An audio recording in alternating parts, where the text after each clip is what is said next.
Let's do a quick recruiting update for this week. Not a lot of news. Iowa State did host since we last talked. Iowa State hosted um, Michael Jacobson last week, or sorry, Evan Jacobson, Michael's younger brother, Evan Jacobson, blue chip tight end from Waukee. Um, Hosted him on campus, and pretty much everybody finished up their main round of official visits this week. Yeah, there are still some over this week and into the weekend, but for the most part, most official visits were finished up on these last couple weeks here for most recruits.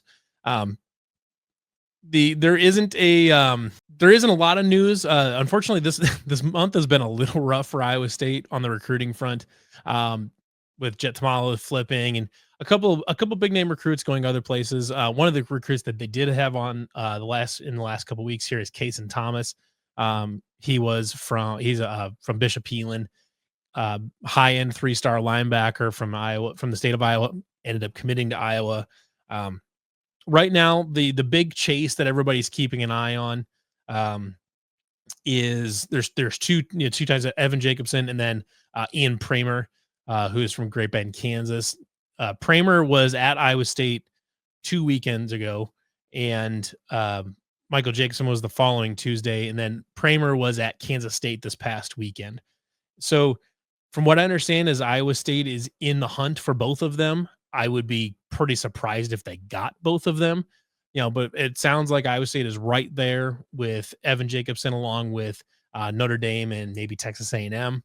I think supposedly Stanford was involved, but that one's a little bit. I think that one's more of an academic thing if he just decides to go that route.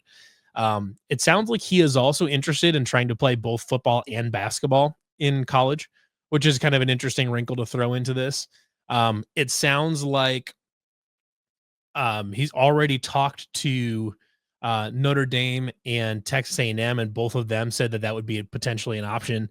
He was going to bring it up to Stanford, and then he was going to bring it up to Iowa State. I can't necessarily speak too much to the A&M and Notre Dame thing. I know Notre Dame's basketball program right now is not great, but speaking from specifically an Iowa State perspective, Iowa State's basketball program is obviously very good right now. Um, the tricky thing here, I think, that comes along. I mean, just like playing two sports for any athlete is hard because it's less downtime. It's less.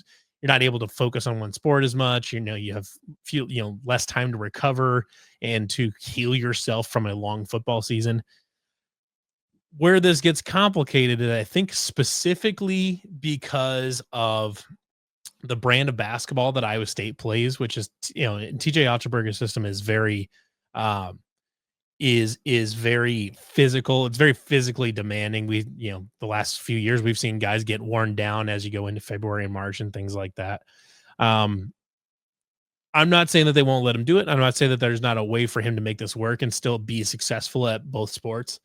Um, I would be wondering if he decides to go to Iowa State and he tries to do both. And I don't know if being able to do both is a deal breaker, but that's kind of an interesting wrinkle that has been thrown into this. But let's say he does go to Iowa State and try to do both. I would be kind of curious to see how long it lasts with him playing football and then also playing basketball for TJ Otzelberger. Um, I would say it has the best basketball program of his four schools, of Notre Dame, Texas A&M, and Stanford, and then Iowa State. Obviously, Iowa State has the best basketball program of that group. Though Texas A&M has been good off and on, but Iowa State's been more consistently good. Um, you know, I don't know if how much the quality of the basketball program plays into it. I know Iowa State is always looking for guys that can rebound, and apparently Evan Jacobson shoots 44% from three in high school, so that's an interesting. That's kind of an interesting thing in here as well. So there might be a role for him at Iowa State, but I'd be just curious to know how realistic is that really for him to play, high end, power, high major, um, college football and college basketball, especially in Iowa State's system. But in the end, Iowa State can, they have a lot to sell Evan Jacobson in terms of, obviously location with him being in Des Moines. But then his in a little bit of the legacy, maybe, however much that actually matters. I would doubt it matters a ton, but there's familiarity there. but really it's more like I would say it has a track record of the last decade of throwing the ball to the tight end pretty frequently and using them significantly in their scheme, both in the passing game and the running game.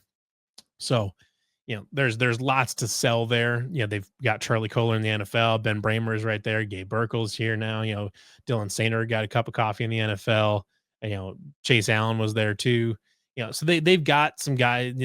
They've got the history under Matt Campbell of developing tight ends for the league, things like that. So I would say it's got a lot to sell him. But then you talk about flip over to Ian. It sounds like Evan Jacobson is in sometime in July, maybe mid to late July for his decision. So we might be sitting on that one for a little bit. The one that it sounds like we might get some word on sooner rather than later. I don't know what that exactly means, but Ian Pramer is out of Kansas. From what I understand is that most people seem to be indicating that it's mostly down to Kansas State and Iowa State for this. I think this just kind of from what I understand, just kind of reading around and stuff like that, is that Notre Dame is there, but it is probably currently kind of third place behind Kansas State and Iowa State. And I don't really know. I don't think anybody really has a great idea where this one's leaning. But he is a Kansas State legacy, and is from right there. And Kansas State also just signed a 5-star tight end in the last class in Lincoln Cure. So that's something they can sell him. I'm not sure what that all looks like. I would say would be overjoyed to take either one of them. I think. I'm not sure what the odds look like for either one. I would be pretty surprised if they could get both. But the possibilities there, they're in the running for both. We'll have to see how that works out. I would say did get a couple commitments last week that we probably can talk about just a little bit. Mainly kind of the big one that I think is probably worth bringing up here is a guy named Lucas Tenbrock. He is a 6'6" punter out of Chicago. From what I understand is he would essentially be the shoe-in to jump in right in as the punter and the kickoff specialist, with probably the intention of him eventually maybe even fulfilling all three kicking roles and becoming the place kicker after Kyle Conrarty is done. Now granted, he's got, he'll still have 2 years kicking after, even after this season, once Lucas Tenbrock is on campus. But the idea is that at some point he would probably also take over the place kicking duties. He was listed as Chris Saylor's number 1 punter and I think number 26 or 28 or something like that of place kicker. So obviously he's got the talent there. In this now age where we're going to be trimming down roster sizes, when we're going to be trimming down roster sizes to 105 or whatever the final number ends up being, having a guy that could fill 3 specialist roles with one player is hugely valuable.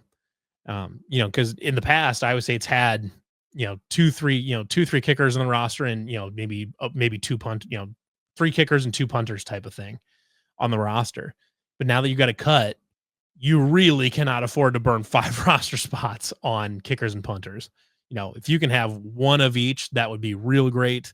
If you can somehow get away with having,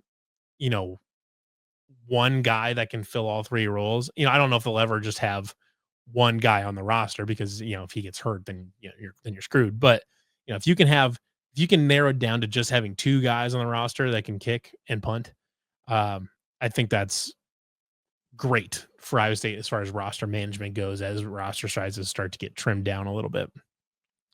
That's kind of a big one. They also did have a commitment from, let me see if I can pull it up here.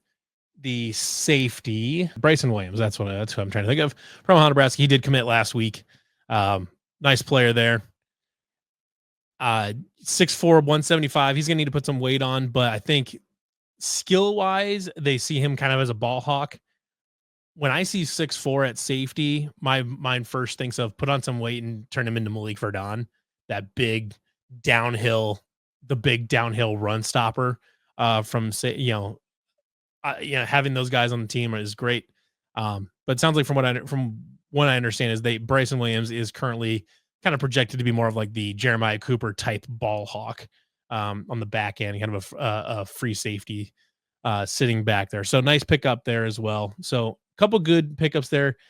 You'd like to see, if you miss on both of those blue chip tight ends, then it's certainly not like a failure or anything like that. But it doesn't make the Jet Tamala flip and all that feel any better.